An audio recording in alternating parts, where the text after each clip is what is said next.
ficar para cá, para eu não ficar que nem um pêndulo, assim, porque eu fico tentando ver quem está atrás, né? Obrigado, pessoal. Então, uma grande honra poder estar aqui conhecendo esses trabalhos que eu não conhecia, aqui tão perto de todos nós, né? Dessa casa tão nova que está se iniciando, já aí vinculada a essas equipes espirituais que estão aqui nos lembrando da nossa natureza imorredora, da nossa natureza imortal, porque muitas vezes para o espírito estar mergulhado na matéria é uma tarefa um tanto penosa, porque assim como ele deseja muito essa realização profunda de transformação no seu ser, que só será possível nessa vinculação momentânea na matéria, que nós chamamos de o período reencarnatório, nós sabemos que estar trancafiado no corpo é algo por si só pesaroso ao espírito. Como os espíritos respondem a Kardec no Evangelho segundo o Espiritismo, quando relatam sobre a melancolia, que entre muitas das causas psicológicas e psiquiátricas que nós já conhecemos para as depressões, há também este sentimento de estar preso e um sentimento de uma saudade de algo que muitas vezes nos escapa. Porque este algo é a nossa vinculação com o mundo maior, com o mundo espiritual, a qual nós viemos momentaneamente e que retornaremos invariavelmente, assim como já descreviam Sócrates e Platão no mito da caverna, em que Sócrates explica que nós baixamos do mundo das ideias, do mundo verdadeiro, o mundo das causas, para momentaneamente nos manifestarmos aqui no mundo das consequências. E há muitas ferramentas pelo qual o espírito ele se utiliza esse seu périplo carnal para operar a sua renovação, para operar a transformação daqueles equívocos de vidas passadas e, acima de tudo, para acionar aquelas suas forças e ferramentas espirituais que estão momentaneamente adormecidas. Pois, apesar de sermos ainda espíritos muito impuros, um planeta de provas e expiações, o alvo, a diretriz, a semente do carvalho, como se diz, aquela semente que traz o código genético da futura árvore, aponta para o futuro anjo, ou o espírito puro, como é chamado, não é? Interessante, vocês vão materializando aqui a qualidade do pensamento do palestrante, vocês viram que interessante, né? Quem dera, né? Essas formações aqui, todo mundo está enxergando, todo mundo médium, vidente, né? Interessante, né? E hoje, para a gente falar, então, sobre a responsabilidade mediúnica, é falar de uma dessas ferramentas que o espírito se utiliza. Desde as priscas eras, desde a época das cavernas, nós temos o fenômeno mediúnico do contato com a espiritualidade como uma vivência inerente à humanidade. Assim como há o morrer, o nascer, a reprodução, a alimentação, como há o nascimento da cultura, dos conhecimentos, da civilização, da política, que essa parte a gente não fala que é muito pesado, vai baixar a vibração, né? Da religiosidade, do funeral, o rito fúnebre aos mortos, o cuidado com os mortos, há também os relatos do contato com o mundo das energias e com o mundo da vida após a morte, que nós estamos vendo que, na verdade, é a vida anterior à vida também, né? É antes e depois da morte. Com o lado de lá, desde as tribos aborígenes, porque os antropólogos utilizam muito as tribos que têm pouco contato com a civilização, como os aborígenes da Austrália e tantos outros ainda também no coração da Mata Atlântica, no Brasil, e nós vemos que todos eles têm algum tipo de contato mediúnico, de contato com as entidades espirituais, cada um dando o seu nome específico, dos deuses indígenas. Nós temos os orixás, nós temos aqueles santos da Igreja Católica que aparecem em visões para algumas pessoas. Nós temos também, dentro do Espiritismo, dentro daquilo que se chama magia, dentro de tantos conhecimentos, este contato com o mundo além. E hoje, num período de transição planetária em que, segundo nos afirmam os espíritos, estamos rumando para um mundo de regeneração, deixando o mundo de provas e expiações para então nos constituirmos como coletividade num nível superior em que deixamos aquele estado de espíritos muito vinculados aos instintos inferiores e ao mal, para espíritos ainda não puros. A gente já respirou fundo, é agora. Não, ainda não. Para espíritos ainda não puros, né, mas já vinculados ao bem. Que é o estado daqueles encarnados em um mundo de regeneração. E nós, como coletividade, estamos construindo essa transformação profunda, em que, como já era dito ao apóstolo João, nas visões mediúnicas que teve na ilha de Patmos, e que vieram a formar o período, o texto bíblico do Apocalipse, que significa revelação, ele falava ali que no futuro as crianças teriam visões, e Jesus falava isso em outras passagens do texto bíblico, que diz: os vossos velhos terão sonhos, vossos filhos profetizarão, que fala deste período em que nós estamos vivendo como humanidade coletiva, como família humana, de um afloramento ainda maior da mediunidade. E há pesquisas que falam que a mediunidade, ela está registrada nos estudos científicos, ou seja, nesse estudo um tanto limitado ainda, né, em 30% da população brasileira. E 15% da população mundial. Né? Então veja a diferença que no Brasil nós temos esta presença maior de médiuns. Então nós estamos falando do chamado mediúnico. Para sermos medianeiros daquela nossa família espiritual, daquela nossa equipe que nos acompanha do lado de lá, que programou a nossa vinda na Terra. E quando nós falamos de responsabilidade mediúnica, eu sinto dizer que eu não tenho autoridade para falar sobre isso, pois a responsabilidade mediúnica, eu acho que quem tem responsabilidade é Edivaldo, é Emmanuel, é Joana de Ângeles, são esses espíritos mais atestados, mas somos interessados no assunto, acho que todos nós somos, né? Sobre a responsabilidade mediúnica. Porque no momento que nós somos medianeiros, nós não somos os donos da razão, não somos os donos da verdade, somos portadores de determinada faculdade que tem uma base orgânica, inclusive, que é uma ferramenta para a nossa melhoria e para a melhoria da coletividade à nossa volta. Porque, como nos diz Emmanuel, no livro, na mensagem aos médiuns, que está gravado no livro Emmanuel mesmo, com o mesmo nome do autor espiritual, ele diz que a maioria de nós médiuns somos espíritos endividados. Não somos aqueles sábios do passado. Somos aqueles que falhamos desastrosamente em situações que, na maioria delas, tínhamos algum tipo de poder. Poder econômico, poder intelectual, o poder da beleza, não é?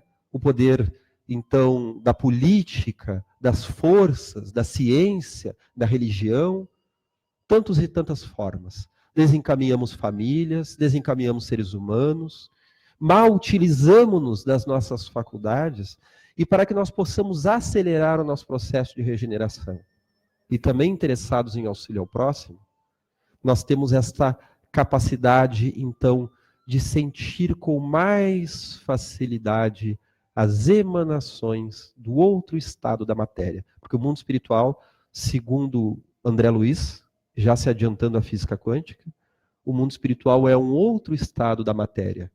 Assim como a matéria é energia coagulada. É a espiritualidade adensada, se assim poderíamos dizer, né? Fica até estranho falar a espiritualidade, mas é isso. É energia coagulada, não é? Então, esse outro estado da matéria, ele está cheio de consciências. São os nossos parentes, os nossos amigos queridos, os nossos antecessores, nossos mentores, né? Que convivem conosco. Às vezes nós não sabemos nem qual é o nome, qual é a cara deles. As pessoas não têm consciência de que tem alguém que acompanha a sua vida desde os primórdios, desde o período preparatório. Né? E o médium tem, então, essa sensibilidade para que ele possa se encaminhar para aquilo que Kardec define que a mediunidade não é santa, ela é odierna. Ela não é santa, porque ela é uma capacidade orgânica. Ela não santifica a pessoa. A pessoa pode ter muita mediunidade,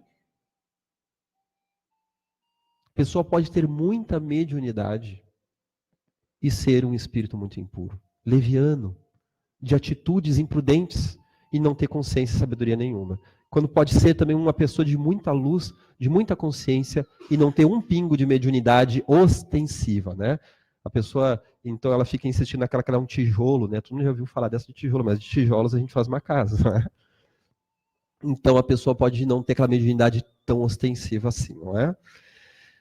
Ela não é santa, mas Kardec define que ela deve ser vivida santamente. Nós poderíamos chamar isso em psicologia de uma religiosidade que significa não agora o religare, o religare, a religação, religiosidade, religião como religare, mas como religere, olhar de novo, refletir, reflexionar.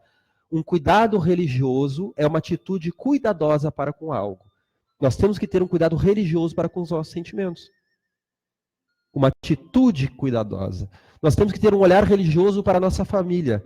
Uma atitude cuidadosa, respeitosa, reverenciadora. Por mais que ela seja difícil, muitas vezes, a família, mas nós temos uma reverência àquela proposta de estarmos ali com aquelas pessoas nos reunindo. O que dirá então da mediunidade?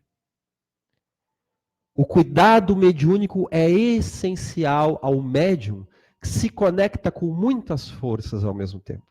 E muitas vezes, como nos diz Joana de Ângeles, ela utiliza muito essa palavra, perde o endereço de si mesmo.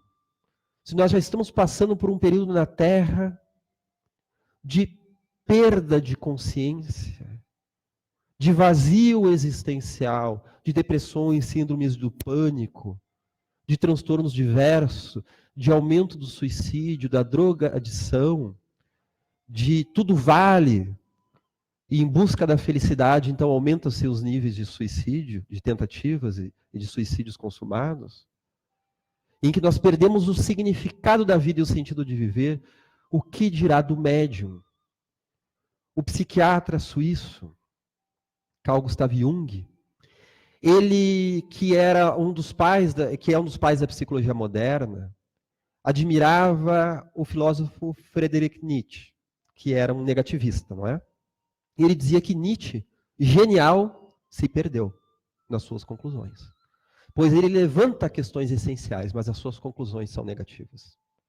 Porque ele então analisava a personalidade do filósofo nihilista e dizia que Nietzsche, na sua sensibilidade psicológica, absorveu o mal-estar da civilização do início do século XX, de grande racionalidade, mas de um vazio existencial, uma morte dos sentimentos e uma morte da espiritualização, da religiosidade, e ele traduziu isso naquilo que chamou nos seus escritos da morte de Deus, não é?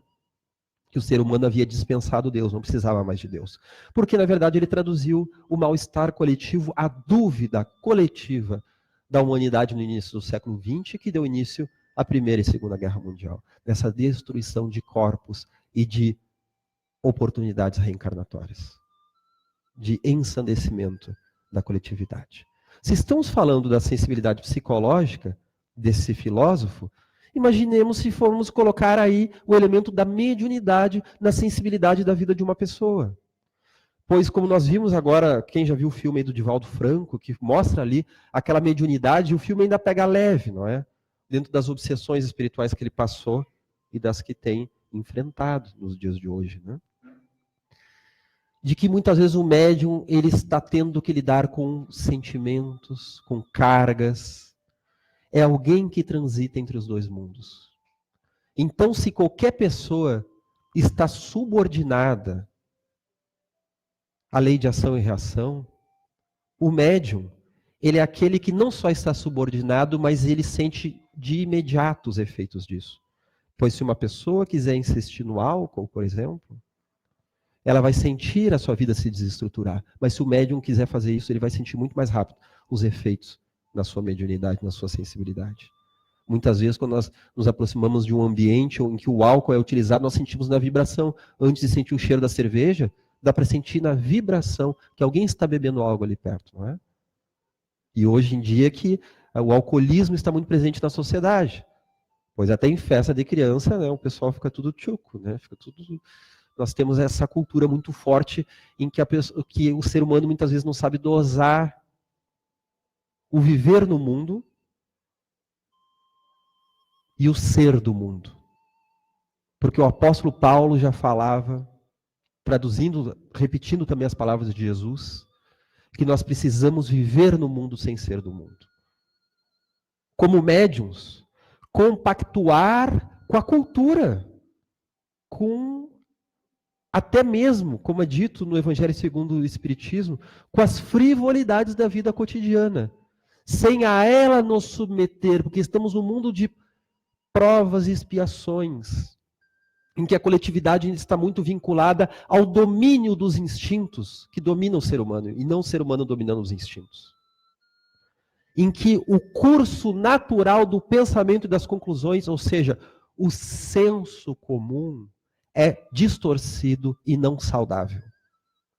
Não estrutura o espírito naquilo que ele necessita para viver. Então o médium ele vai ter que ter um cuidado muito grande de transitar no mundo, na cultura do mundo, até mesmo nas frivolidades, sem se deixar dominar por elas, pois elas são sedutoras. E elas vão invariavelmente, pode parecer pesado, mas é verdade, invariavelmente conduzir o médium à falência. Porque não é a cultura que vai conduzir o médium. Isso nós já fizemos em outras vidas. Nós já fomos aqueles que fomos duelistas porque tivemos o orgulho ferido. Que escravizamos alguém porque nascemos numa família detentora de escravos e aquilo era esperado de nós. Naquilo que hoje poderíamos traduzir por normose. Normose é um termo da psicologia que designa algo que é pernicioso, que leva ao sofrimento ou à morte, mas porém que é normal, por isso é normose. E alguns séculos atrás a escravidão era uma normose, levava a dor ao sofrimento e era algo normal, era esperado. Imaginemos os espíritos que se endividaram, e talvez alguns de nós possam ter passado por essa experiência, açoitando os outros. Enquanto alguns ali podiam estar até se libertando, não é? Através dessa experiência tão dolorosa, e já devem estar muito mais evoluídos, enquanto outros se afundaram através da violência. O quanto hoje nós estamos numa vivência da sexualidade indiferenciada, em que os aplicativos, não é, fazem que a pessoa viva num menu em experiência sem significado. E o médium ele vai se alimentar de energias e vibrações, pois ele é uma antena sutil ao mundo espiritual, e se ele não cuidar, ele vai ser governado por forças que ele não conhece. Pois André Luiz, no livro Mecanismos da Mediunidade, que eu recomendo a todos, e oro para que entendamos o livro, né, porque ele é bem complicadinho. No livro Mecanismos da Mediunidade, André Luiz vai diferenciar a qualidade dos pensamentos entre ondas longas, médias, curtas e ultracurtas. Das vibrações, dos pensamentos. Um pensamento de raiva, um pensamento denso, é uma onda longa. É mais fácil de ser sentido pelo médium. A energia densa, a energia inferior, das nossas inferioridades morais, das raivas, dos ciúmes, daqueles sentimentos que todos nós vivemos como humanidade, faz parte de vivermos isso. Mas quando nós ficamos presos nessa faixa de sentimentos, nós atraímos aqueles espíritos mais odientos, aqueles que se perderam, por causa que eles ficam nessa faixa longa, então são energias fáceis de sentir. Tem um teste para a mediunidade. Quem é que já não sentiu assim, poxa, que engraçado, eu não estou sentindo meu mentor espiritual, eu quero tanto dar o passe na casa espírita, mas eu não estou sentindo aquela vibração que eu sinto no dia do passe, do trabalho, estou achando que eu perdi a mediunidade. Tem um teste. Se tu está passando mal espiritualmente, está sentindo o obsessor não perdeu a mediunidade. Só perdeu o vínculo com os espíritos superiores, né? Perdeu a sintonia momentaneamente, não é? Porque às vezes a gente pensa assim, pá, não estou achando meu mentor, tá, mas o obsessor está aqui me enforcando. Eu estou sentindo aquela vibração delicada. Porque as ondas longas são fáceis de sentir. O grande desafio a nós médiuns é transitarmos nas ondas médias e principalmente nas ondas curtas, que são as energias rápidas, energias superiores, que são sutis, porém mais poderosas. André Luiz, em diversos momentos, relata que no plano espiritual, ele está percebendo vibrações, porém que os mentores superiores a eles, como o ministro Clarencio e tantos outros, estão percebendo outras vibrações que ele não percebe. Porque eles são mais evoluídos. Eles estão numa outra faixa de ondas curtas e até mesmo as super curtas e super ultra curtas, que daí já é espírito superior, não é? A energia, o pensamento angelical. Então, como médiuns,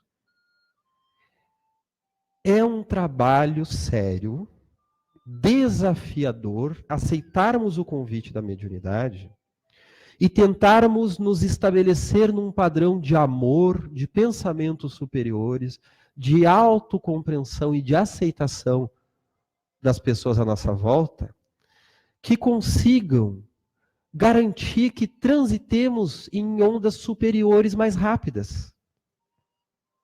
Porque senão seremos influenciados por ondas menores e também sucumbiremos pelas dores da sensitividade desequilibrada, pela mediunidade, pela clareaudiência, não é? Desequilibrada, e não é à toa que Kardec já falava que nos hospitais psiquiátricos nós temos ali uma quantidade muito grande de médiuns desequilibrados. Então nós temos esse chamado à mediunidade, que ele se dá no mínimo em 2 momentos especiais. Que nos cabe aceitar a mediunidade.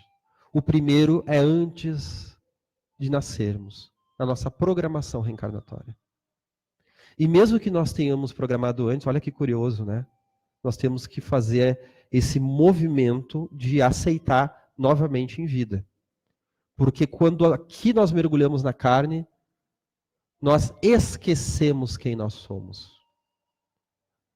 Nós perdemos os propósitos. Nós prometemos que vamos aqui, vamos nos doar no centro espírita, vamos estar aqui dando passe, servindo com a caridade, escutando as lamúrias dos nossos irmãos, buscando entendê-los, aceitá-los, dividir com eles aquilo que estamos aprendendo.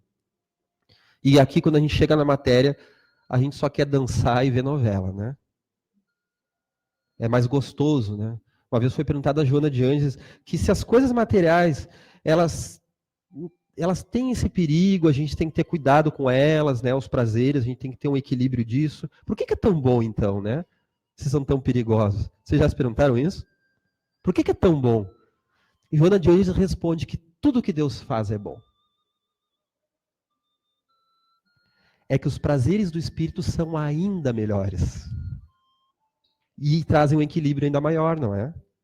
Há um instinto do corpo, mas há uma espécie de instinto espiritual que nos leva a dominar os instintos do corpo e utilizá-los ao nosso serviço, para a nossa evolução. E o instinto espiritual, ele vai nos conduzir, então, para a mediunidade, como falamos antes, para a doação, para a caridade, em sentimento de responsabilidade. A viver tal qual uma coisa santa. Pois os nossos mentores espirituais, os trabalhadores do bem, estarão ali nos incentivando, nos orientando a bem utilizarmos daquela ferramenta, que é um desafio, porque dá aquele gostinho de nós falarmos uma coisa sábia, repetirmos um ensinamento, mas não é nosso, não é? É do mentor espiritual. Mas de termos a felicidade, essa humildade de viver algo que passa por nós. É essa categoria psicológica de experiência que o apóstolo Paulo já relatava quando ele dizia que já não sou eu que vivo, mas o Cristo que vive em mim. É uma experiência psicológica que vai desde o eu profundo que nele se manifestou, o espírito dele de fato, que acionou a sua consciência espiritual, como também a própria vivência da mediunidade, em que nós vamos nos deixar envolver por aqueles espíritos que sabem mais, estão ali nos envolvendo naquele sentimento de amor profundo, de dedicação, pois eles estão nos ensinando a viver. Olha que importante o processo da mediunidade. Dizem que a convivência com o Chico permite eu perceber isso, que o Chico, ele era aquele ser assim mais dócil, né? E então todo mundo passava por cima dele. Ele tinha uma fragilidade, até mesmo pela a imensa sensibilidade emocional. O coração dele era muito sensível. E o Emmanuel, né, aquele carrasco, o Emmanuel, né, chegava lascando, né, para o Chico. Era muito sério, muito rigoroso. E com o tempo, lá pelos 50 anos de idade do Chico, o seu convívio com o Emmanuel era tão grande que ele começou a absorver, inclusive, características psicológicas. E ele ficou mais sério, mais seguro de si mesmo, inclusive. Como? Podemos dizer que empoderado. Exatamente, né? Então, quando nós estamos na presença dos benfeitores, estamos ali dando um passe, nós estamos passando por um processo irracional superior. E quando eu falo irracional, não é no sentido pejorativo, tá? Irracional porque a gente pode até não estar entendendo o que é aquilo. Mas a gente vive a estrutura psicológica de um espírito que está na luz, que é o nosso mentor, que está mais vinculado à luz. Ele sabe mais do que nós, ele é mais sábio, não é perfeito ainda, mas já está mais vinculado, e ele também tem mentores que estão lhe subsidiando, né? Uma cadeia, há um encadeamento de vibrações, né? Agora a Helena estava conversando comigo ali, me explicando sobre a casa, falou ali da onde é dito que tem uma coluna de luz ali da casa, onde se encontra o eixo, o contato, né? Então nós temos esse contato edificante e educador de consciências, de nós para os nossos mentores com os mentores deles, até Jesus e até Deus, neste contato direto. Então, quando nós estamos servindo mediunicamente, nós estamos em contato com uma estrutura psicológica que está no estado de maior adianto. E aquilo parece que nos envolve e nos educa por osmose. Por osmose, o contato com aquilo já nos educa. A mesma forma que uma criança em contato com um adulto saudável, a criança não vai entender o porquê, mas ela já é educada, ela tem um exemplo que não passa por palavras, mas que vai lá no fundo da sua consciência. O menino, uma menina que vê os pais terem uma relação relativamente saudável, madura, né? Só briga de vez em quando, né? Mais madura, com maior compreensão, com a presença de amor. Tu não precisa explicar para a criança o que é o amor. E o que é o respeito pela figura do companheiro, o respeito pela figura do feminino e do masculino, o respeito o autorrespeito a si na relação, o relacionamento com o outro. Aquilo parece que já tem aquele modelo lá dentro pronto para ser acionado. Como aquele músico que vai ouvindo os acordes e aquilo vai nos fazendo bem. E parece que a música de repente já está dentro de si. Então nós entramos em contato com esses mentores. E da mesma forma com os nossos obsessores. Porque no momento que eles entram em contato conosco, a sua presença vai acionar como que por instinto, por automatismo, ou melhor, por automatismo, vai acionar os padrões doentios da nossa personalidade, os nossos traumas, os nossos complexos psicológicos, os nossos medos e até de vidas passadas. As personalidades que nós fomos, principalmente aquelas que nós não equacionamos. Então a presença dos espíritos inferiores vai fazer automaticamente. A ideia é que a gente inverta esse papel, não é? Porque no momento que a gente vai se evangelizando, eles vão vivendo conosco esse sentimento e vão nos perdoando e vão compreendendo, não é? Então a mediunidade, meus irmãos, Divaldo Franco, ele no início de 2016, ele relata que foi visitado por uma falange de 40 espíritos que lhe disseram o seguinte: a partir de hoje nós vamos te vigiar de perto, Nós vamos seguir os teus passos para ver se tu e os espíritas fazem aquilo que tu estás falando. E estendemos isso para todas as correntes espiritualistas, não é? E ele diz que desde então ele se sente e se percebe na presença da obsessão. Muito mais próxima do que antes. Vigiado de perto. E ele revelou a um conhecido nosso, a um amigo nosso, que nunca caíram tantas casas como na atualidade. E tantos médiuns. Porque a mediunidade, nas palavras do Espírito Emmanuel, ela nos traz o diferencial entre aptidão e experiência. Porque aptidão é promessa, experiência é realização. Nós temos a aptidão. Muitos os chamados, mas poucos os escolhidos. No livro Tormentos da Obsessão, do Espírito Manuel Filomeno de Miranda, descreve ali 9 casos. É um livro que me arrepia cada vez que eu leio. Porque ali tem 9 casos de médiums e 8 dão errado. Né? Inclusive há um médium ali de evidência, de clara audiência, de psicofonia, psicografia, que desde a sua infância ele tinha essa mediunidade ostensiva, a lá, diríamos assim, Chico Xavier. Uma mediunidade muito ostensiva. E que ele desencarna e levam 20 anos para conseguir resgatar aquele médium da região umbralina. Tamanho o desastre daquela encarnação dele. Porque essa mediunidade era tão grande que o assédio das pessoas à sua volta, a sua vaidade foi imenso. Que diziam que ele era especial, que ele era um enviado de Deus, que ele era um missionário, que ele era isso e que ele era aquilo. E ele foi gravando que ele era a verdade.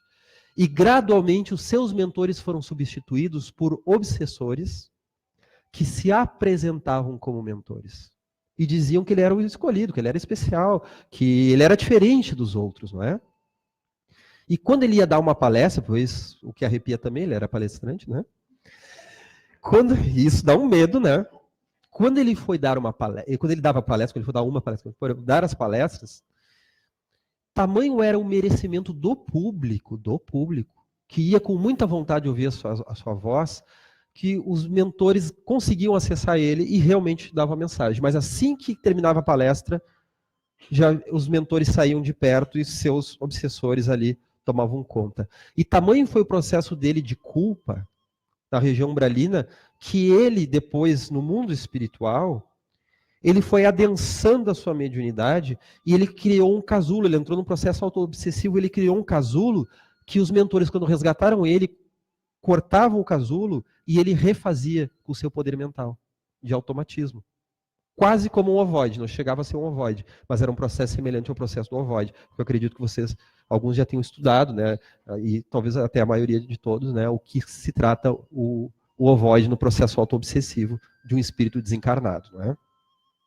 E nós temos muitos casos que estão ocorrendo no Brasil e no mundo de médiums excelentes que podem cair. O Divaldo, ele fala, ele está com 92 anos, ele pode cair agora. Ele toma esse cuidado como nunca. Então vai ser relatado médiums que, com mediunidades fantásticas, atestadas até mesmo pelo próprio Chico, que falava, chegava assim na juventude e dizia, olha, tem um trabalho maravilhoso a ser desenvolvido, tem aí uma boa ferramenta, um bom coração, e que se deseducaram através do dinheiro, através da sexolatria, através da vaidade. Né? Não vamos citar nomes, isso aí é natural que haja, até porque nós não conhecemos todos eles, né? Quem sabe nosso nome não está lá. Não dos grandes, mas dos pequenos que já estão desviados, né? Isso aí tem, né? Mas assim, pessoal, os mentores nos alertam,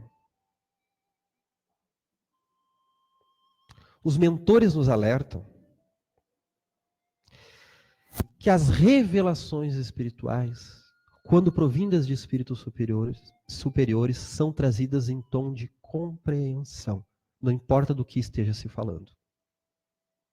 Jamais de denúncia.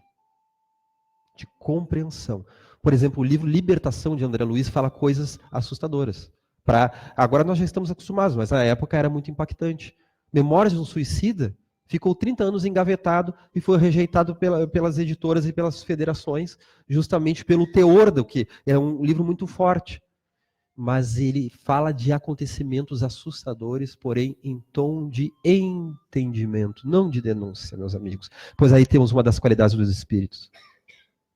Os espíritos mistificadores vão acionar, talvez até mesmo os religiosos inquisidores que fomos em outras vidas, e que ameaçávamos as pessoas através da ideia do fogo do inferno. E aí vem psicografias de inúmeros tipos, falando então de coisas assustadoras em tom de denúncia. Vejamos bem, em tom de denúncia. Tem uma trilogia muito boa do espírito Manuel Filomeno de Miranda, que é a trilogia Transição Planetária, que começa pelo livro Transição Planetária, o segundo é Amanhecer de uma Nova Era, e o terceiro, Perturbações Espirituais.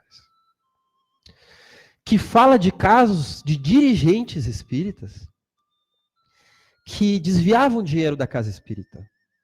No livro Perturbações Espirituais, por exemplo, tem o caso de um dirigente que, obsediado, ele atendia as pessoas no acolhimento fraterno, então tinha fila para atendimento e entrava na fila a sua amante, uma moça do centro espírita, e ele tinha relações com ela dentro da sala do atendimento, no horário do atendimento espiritual. Vejamos que vibração boa devia ter essa casa espírita, né? Traindo a esposa, ele vem a engravidar a moça e ele quer que ela aborte. Diretor de uma casa espírita de grande envergadura. E é trazido nesse livro, mas é trazido com um tom de compreensão, não de denúncia. E mostra como foi o doloroso resgate dele. Ele consegue resgatar ainda em vida, graças a Deus, né? Ele consegue rever as suas atitudes, se desfazer dos atos que estava tendo. Como no livro Amanhecer de uma Nova Era, tem um outro caso de um dirigente também, que depois que morre, depois que desencarna a sua esposa, ele se desequilibra nas funções sexuais e começa a ter muitas relações promíscuas, né? E ele começa a roubar dinheiro da casa espírita para poder circular nos motéis com as suas namoradas, né? E o processo de resgate desse espírito, que ele estava sendo obsediado, então, né? Tem ali até a presença de Francisco de Assis nesse trabalho. Ele se mostra, ele se manifesta nesse trabalho de resgate espiritual, no mundo espiritual, né? E é feito um trabalho de resgate em que ele passa por dois momentos, quando ele chora, quando ele é resgatado, quando ele se dá conta do equívoco, ele passa por um processo desobsessivo no plano espiritual. E Bezerra de Menezes tem todo o cuidado de fazer uma limpeza completa no médium e deixar ali vinculado a ele 3 ovoides. Ele deixou. E os mentores perguntam, o Manuel Filomeno de Miranda pergunta, tá, mas limparam o espírito dele, afastaram os obsessores, mas deixaram o pior, esses ovoides vinculados aos chakras dele. Ele disse, espera, mantenha-se. Ele sente ainda aquela perturbação espiritual. E ele vai aos outros dirigentes do centro espírita e ele chorando, ele precisava admitir. Não era só no plano espiritual o resgate dele. Ele precisou chegar na frente dos companheiros e dizer, olha pessoal, eu me equivoquei. Nesse processo doloroso, porém bonito, são desvinculados aqueles ovoides. Né? O próprio médium Divaldo, que citamos aqui muitas vezes, não é? Assim como Chico, né, Ivone Pereira, são alguns exemplos de mediunidade, né? Não são santos. São exemplos de mediunidade, né? Já de um certo grau de entendimento. E o Divaldo, por exemplo, ele, até onde eu sei, ou até onde já foi revelado, ele não se deixou envolver em experimentações científicas. Um dia eu perguntei para o Alexandre Moreira, é um pensador muito interessante dentro da ciência da psiquiatria, que estuda mediunidade e vida após a morte, todos os fenômenos espirituais, né? Ele, inclusive, é reconhecido como um dos 100 maiores pesquisadores, um dos 100 maiores cientistas da humanidade atualmente, né? O Alexandre Moreira, de Juiz de Fora. E um dia eu perguntei a ele, num evento, né? Ele é uma pessoa muito acessível, né? Então, a gente conversando uma vez num evento, eu perguntei a ele se ele já experimentou, se ele já quis fazer testes com o Divaldo. Ele disse que sim, mas o Divaldo só respondeu que ele tem uma agenda muito cheia e não tem tempo. O que estaria por trás dessa negativa, né? Será que o Divaldo tem medo de ser contestado? Sabem quem o Divaldo foi na última vida? Quem? Alguém disse sim. Quem que ele foi? Como? Na última encarnação, não. Se ele foi Torquemada, eu não sei dessa encarnação dele. Até vou pesquisar. Gostei não conhecia essa, vou pesquisar. Mas na última encarnação, ele foi Daniel Douglas Home, que Kardec definia como o maior médium do século XIX. Ele era conhecido como o médium voador. Não porque ele dava voadora, porque ele não era discípulo do Bruce Lee, não é? Mas ele era um médium de materialização tão forte que ele levitava as coisas, ele fazia materializações, efeitos físicos, ectoplasmia, telecinese, né? Eu estou olhando assim para as coisas, vocês ficam, parece que eu vou fazer, né? Vai, né? Vai que ele conseguia materializar os espíritos, ele conseguia envolver o seu rosto em fluidos e enfiar o rosto dentro da fogueira para comprovar os fenômenos mediúnicos. Ele conseguia, inclusive, levitar, porque os espíritos o levantavam, não é? E ele se submeteu, ele dizia que a missão espiritual dele, e de fato era comprovar o mundo espiritual. Então ele se submetia a testes.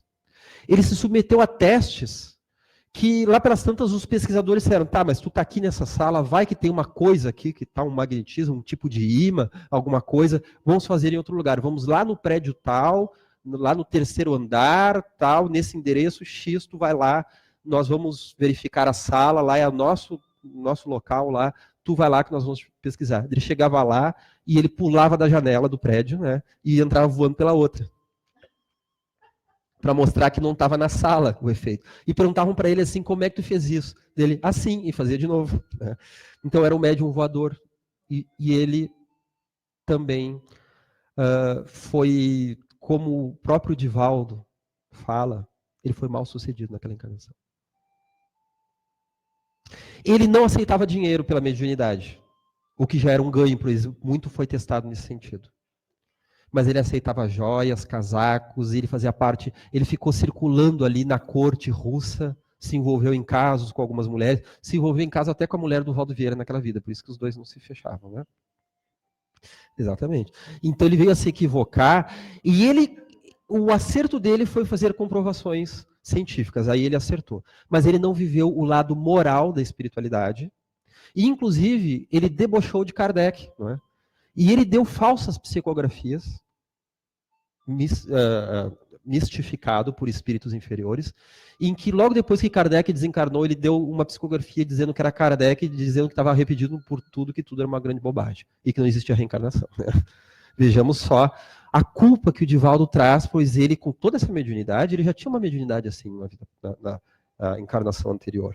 O próprio Valdo Vieira, um dia nós conversamos com a Marlene Nobre, que é uma senhora que conviveu com o Chico, né, fundou a Associação Médico Espírita no Brasil e internacional, né, e ela, uma vez nós questionamos ela sobre o Valdo, ela diz assim, poxa, o Valdo, uma das missões dele era ser o grande oráculo da Associação Médico Espírita, porque antes de ser criado ele já tinha essa missão, né, e ele tinha uma missão muito grande com o Chico. Quem já deve ter lido aquele livro, Projeções à Consciência, do Valdo Vieira, ele tinha uma mediunidade fantástica, principalmente a capacidade parapsicológica de projeção astral, de desdobramento espiritual, de deitar e sair do corpo. E ele, lá pelas tantas, ele se perdeu no seu orgulho e na sua vaidade. Ele tentou desvincular da espiritualidade o amor, a mediunidade, a doação, a caridade da racionalidade. Então, nos vídeos que tem dele no YouTube, ele debocha de Jesus, ele diz que Jesus era um médium inexperiente com guia cego, não é? Ele fala umas coisas assim. E então a Marlene Nobre diz que ele foi desviado pela sexualidade e pelo dinheiro. Ele se desestruturou, ele casou então lá com uma atriz da Globo, que era bem perturbada, não é? E ela era muito bonita, e ele tinha um gosto muito grande pelo dinheiro, pela vaidade. E ele então brigou com o Chico, falou um monte de bobagem por aí. E ele enlouqueceu pelo que era falado. Não é? E é um conhecimento fantástico que aquele homem tem. Né? Ele está desencarnado já, mas ele tem, é espírito, né? Um conhecimento fantástico.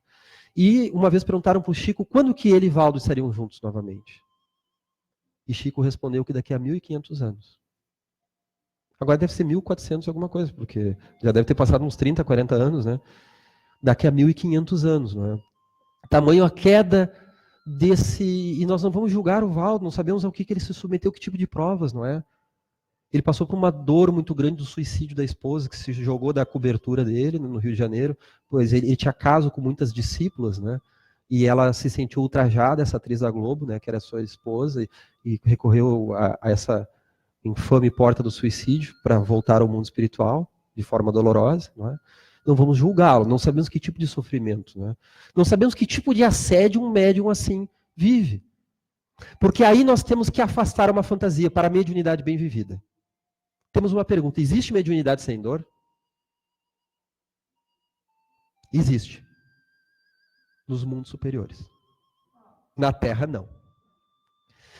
Então nós temos que ter um cuidado, não estamos falando de um masoquismo, mas de suportarmos as dores do mundo e da mediunidade para passarmos pela dor educativa. Existe a dor sofrimento e a dor desespero, a dor sem significado, como há a dor que educa.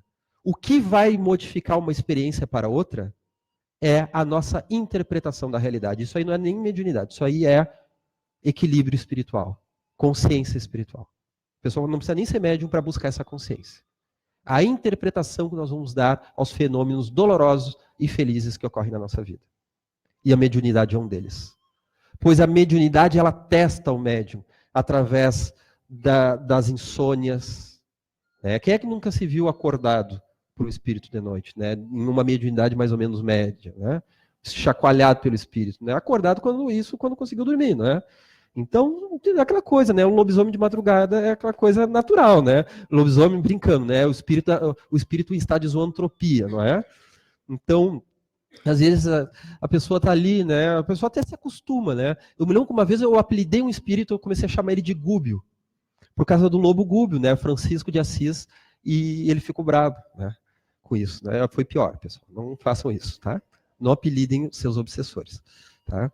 Por causa que tem aquela passagem de Francisco de Assis doutrinando o lobo, né? O Gúbio, e eu com muito carinho pelo espírito em estado de zoantropia, e esses espíritos que se mostram em estado de zoantropia são espíritos que entraram no processo de auto-hipnose vinculados aos instintos inferiores. Então, eles vão acionar em nós instintos inferiores, a raiva, a sexualidade desvairada, porque desvairada, a sexualidade é uma força muito bonita e muito potente. E como é uma grande força da vida, tem o seu desafio para que a gente possa vivê-la também com nobreza, não é? É um desafio. Eles vão acionar esse tipo de sentimentos dentro de nós. Então, um dia eu apelidei ele de Gúbio, e um dia eu fui dar uma palestra, eu só vi um espírito dizer assim, o mensageiro dele dizer assim, Gúbio está presente. Para eu sentir um medo, né? Que bom que ele está, né? Vamos, quem sabe ele pode, né, aprender algo, não conosco, mas com aquilo que os espíritos querem nos trazer. Porque mediunidade não existe sem dor, mas nós estamos aqui numa visão dorista da vida, tá? É uma dor que é natural ao processo de estarmos encarnados e de vida. O que dirá então de mediunidade? Não existe mediunidade sem renúncia. Aquilo que Emmanuel chama de renunciar à personalidade. Cuidado com essa frase, tá? Não é um estado psicológico de a pessoa não ter as suas características e viver aquilo que ela veio viver. Mas renunciar à personalidade é ao personalismo, ao culto à personalidade. É muito difícil fazer isso. Mas muito nobre. E somos capazes. Porque renunciar ao personalismo é uma das demandas atuais da humanidade. O médium, ele vai precisar lidar com a vaidade das próprias faculdades, das forças desgovernadas. Ele vai precisar lidar com todos aqueles instintos que é natural como ser humano para que ele domine. Isso é um grande convite a se conhecer, a se dominar. É um convite para uma purificação, e quando falamos vaidade, é natural, nós vamos ficar vaidosos. Quando nós dizemos assim, vamos cuidar com a vaidade, não é entrar numa fantasia que a gente não vai ser vaidoso, a gente vai. Porque a vaidade é um processo natural de auto-amor, só que ela é bruta. Ela é mais desestrutura do que ajuda. É um mecanismo como se fosse assim, um mecanismo urgente, que nem um alerta de incêndio, não é? Um mecanismo mais como é que eu posso dizer assim, mais enérgico, de valorização do eu. Se o nosso eu, em termos psicológicos, né, tá muito empobrecido, não está se amando, a vaidade vai nos auxiliar, mas ela é um mecanismo bruto. Primeiro ela nos auxilia, depois ela nos atrapalha. Nós precisamos de um mecanismo mais elaborado de auto-amor. Então, nós vamos ter este chamado de purificação do auto-amor, em que a vaidade vai surgir, e o problema não é surgir a vaidade, o problema é não fazermos nada para com ela. É a aceitarmos, e aí aquele grande convite para o médium ser um médium descolado, não é? Um médium tranquilo com a vida. E aí ele se perde nesse chamado. Precisamos, claro, viver no mundo, como estávamos falando antes, na cultura do mundo, até mesmo com as frivolidades da vida, não é? Mas com um olhar santificante, com um olhar cuidadoso.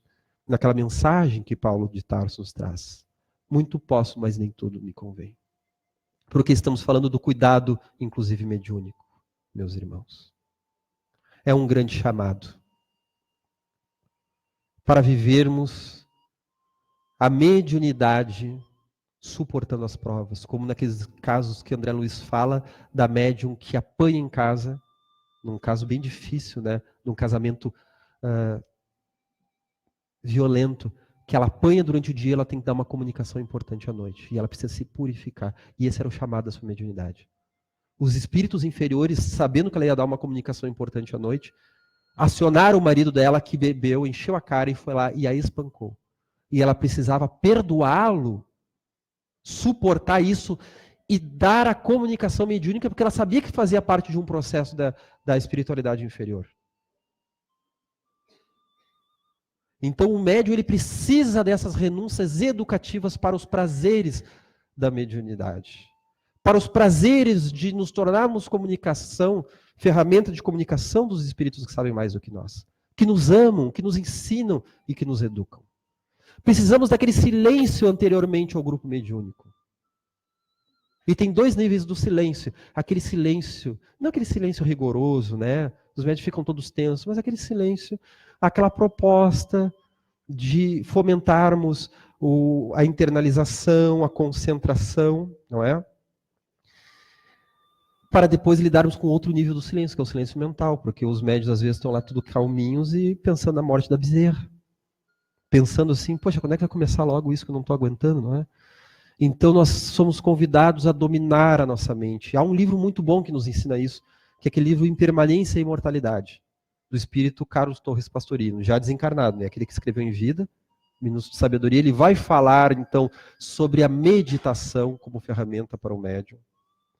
Limpar os seus clichês mentais, suportar o efeito da materialidade. Para que possamos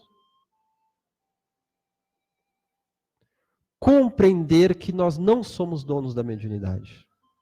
Ela é nossa dona. Existe o nosso livre-arbítrio, se nós queremos cumprir ou não isso. É um compromisso com a espiritualidade, mas é o nosso livre-arbítrio, não é?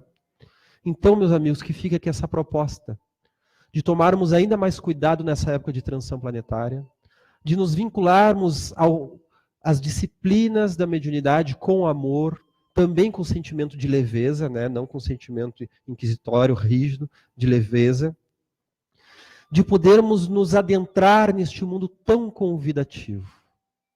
Pois conforme vamos galgando experiência, vamos fazendo aquela transformação de proposta em experiência. E agradeço a caridade de vossos ouvidos que sigam com esse belo trabalho de doação, de vinculação com as forças maiores da natureza, da espiritualidade superior, porque trabalho não nos falta, né, amigos? A humanidade precisa e nós mesmos precisamos. Nós somos espíritos adoentados, deseducados. Precisamos da disciplina para nos sentirmos úteis, para nos sentirmos, então, aquilo que um dia o seremos de fato. Espíritos já sábios, um dia mais conscientes e purificados nessa nossa família universal, encontrando os caminhos do nosso passo, da nossa doação, daquilo que realmente viemos exercer dentro desta coletividade universal. Uma boa noite a todos.